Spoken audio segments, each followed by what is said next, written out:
Hi everybody, it's Diane from Diane's Corner. And here it is, January 9th, and it's another lovely day. In fact, it wants to rain on us today. And I'm starting here downtown again. It's kind of a nice day it's not so windy. I thought I'd check out this pocket park and also head over to where they had the lumberyard, the Heaton Lumberyard. I think it was. So I'm gonna just kind of flip it around so you can see this pocket park. Here we go. It starts here. There's a kind of like a platform. Got a little ramp on it. It's got electrical on it. And it was used a couple years ago for some celebration when they had the Ukrainian dancing, I think. And I think they also used it for a talent show at one of the Harvest Hoedowns. And they've got some bleachers here. And that's the side of the hotel here.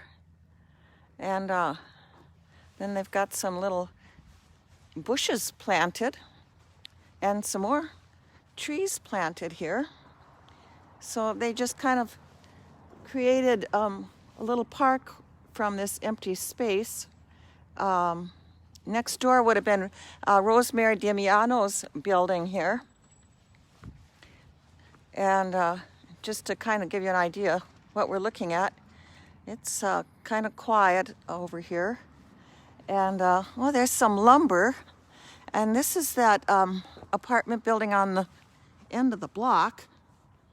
And it looks like they're doing giving that some support with the windows. Look like they've put in some new windows there. Whoops, there's the windows. And so here's the electrical on this side of the ramp.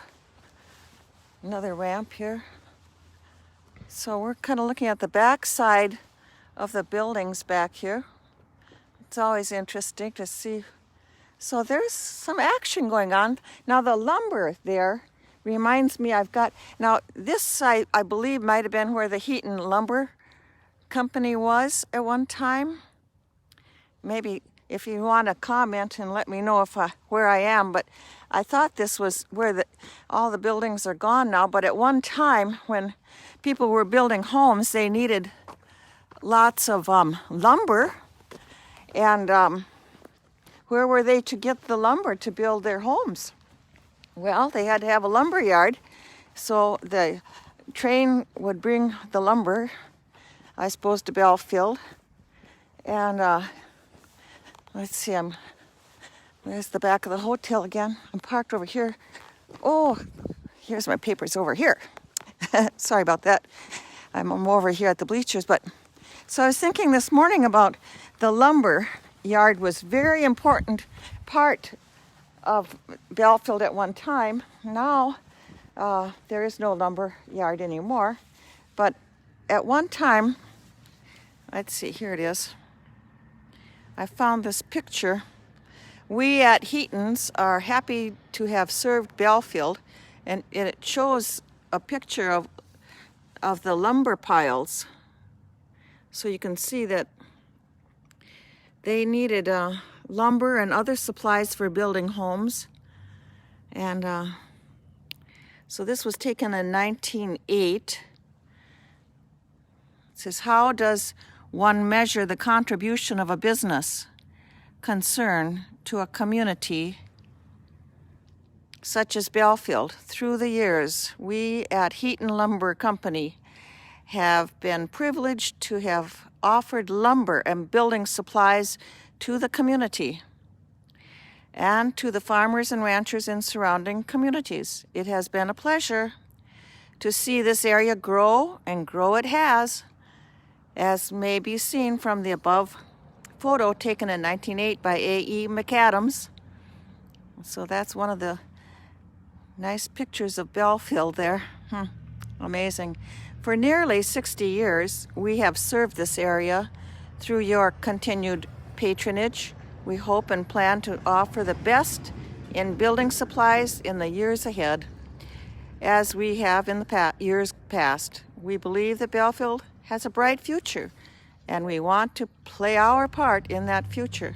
And they did. They brought lumber, and people built homes and used those supplies too.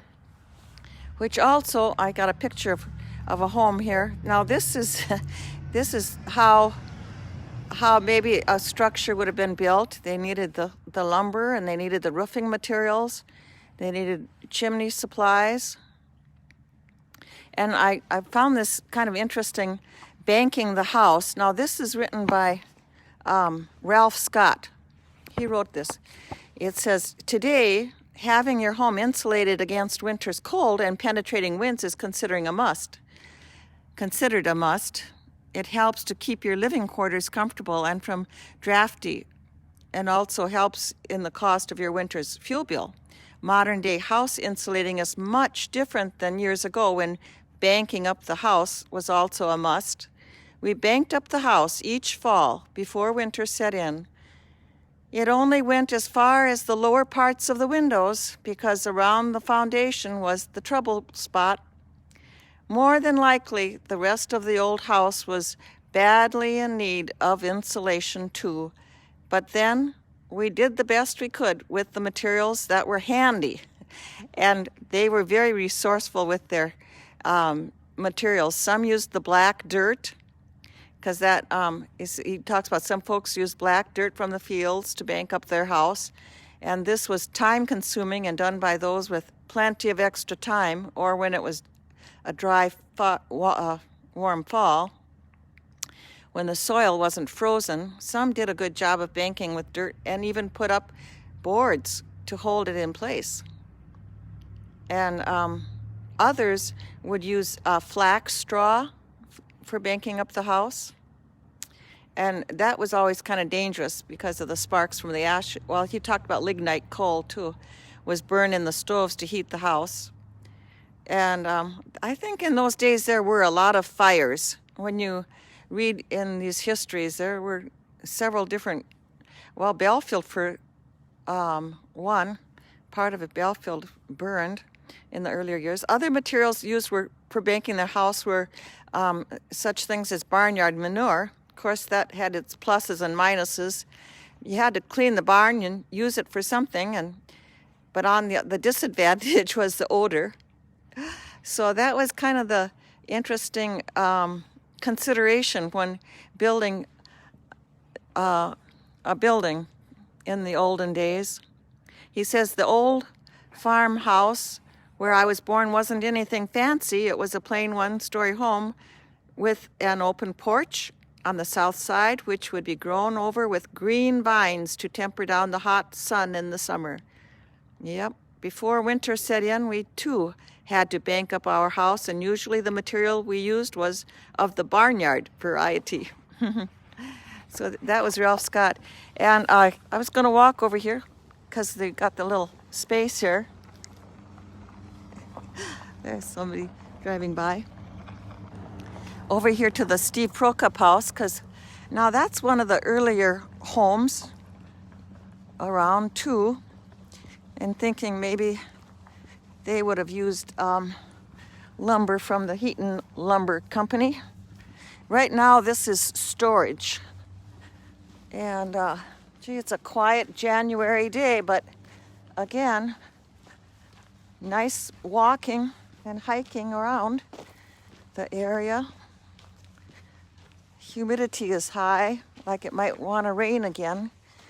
But somebody went down to the bare bones on this home. It's green now, but for many years that was quite dilapidated.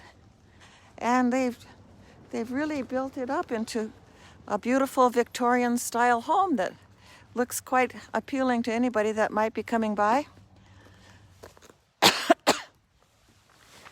So here we are, walking down the, hi. Down Main Street here. So, well, that's all for today. You have a good afternoon. Thanks for joining me. Bye now.